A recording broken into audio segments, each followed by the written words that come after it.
video, we're going to talk to you about how you can start a bookkeeping practice. So lots of bookkeepers come to us when they are taking their bookkeeping exams, or they've been working in a finance role for a long time, perhaps in corporate or in a practice, and they're wondering whether they can start a bookkeeping practice and what the next steps are they need to take. Yeah, and they really need to start with getting their license. So whoever they've done their exams with, they need to think about, how does that governing body want you to get a license? What do you need to prove? And they apply for that license. And sometimes people hold back a bit, don't they? They're scared to go for it, but just get started with the process, because the quicker you get started, they will tell you along the way what you need to do next to get that license. And then you need to get things like your insurance and... Absolutely, yeah. So you need to think about things as well, like data protection, money laundering is a big deal. If you're in the UK, you need to decide how you're going to deal with that. And if you have a practicing license, that will often be overseen by your professional body. But if it's not, in the UK, you can register with HMRC and do the AML through there. So it's about getting all of the foundations right,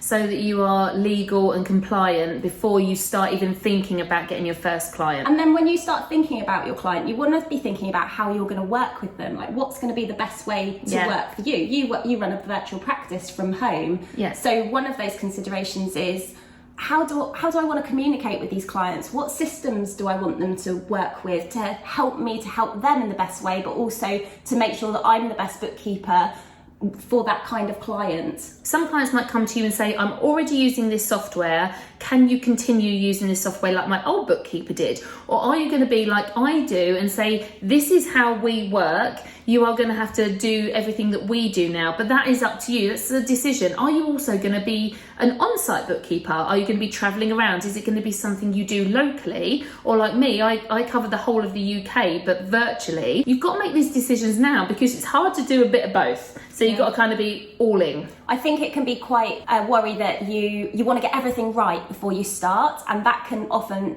really be something that people procrastinate on and stop them starting their practice.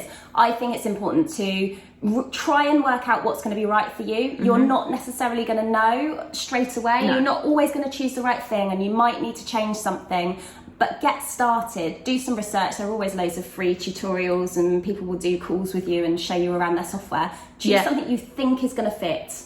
Yeah, because you may have learnt something when you're doing your exams, and you might have used a certain piece of software there, so you might have a bit of confidence. You think, no, I really like that. Or you might think, oh, that was a bit clunky, don't know if it's going to fit me, don't know if it's going to fit my client. Yeah, you might have done your bookkeeping exams, but now you've got to get certified in the software that you're going to be using going forward. Absolutely. And then after that, when you've decided what you're going to be working with and whether you're happy to go with one software or work with whatever your client comes to you using, you need to then think about your marketing strategy. So how are you going to find clients? You've got this business, it's set up, it's compliant, but now how do you get the first clients in the door? And again, that's a bit like, are you going to be somebody that goes and networks in your local area? Are you going to be using local like magazines and publications? Or are you going out to the world of social media, and are you going to be using that marketing strategy? Or are you going to use a bit of both?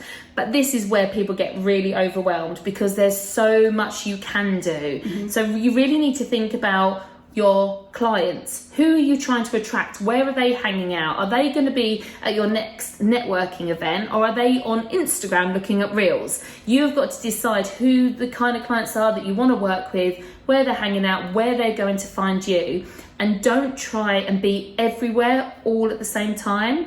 So for me, it's Facebook and Instagram. I used to in the past be very much in a networking room, doing my 60 seconds at a breakfast table. That's where I felt comfortable. But nowadays, running a virtual business, that's not right, because I need to train my clients that I'm going to be on a computer screen. They're not going to see me that frequently. But I think choose one thing and do that really well. Build your network there and find your clients, bring them into your business, and then you can build from there. You can learn who's coming to me, where are they coming from, look at the stats, pay attention, ask people every time someone inquires, where are you coming from, and then you can start to learn who you're attracting and where they're coming from.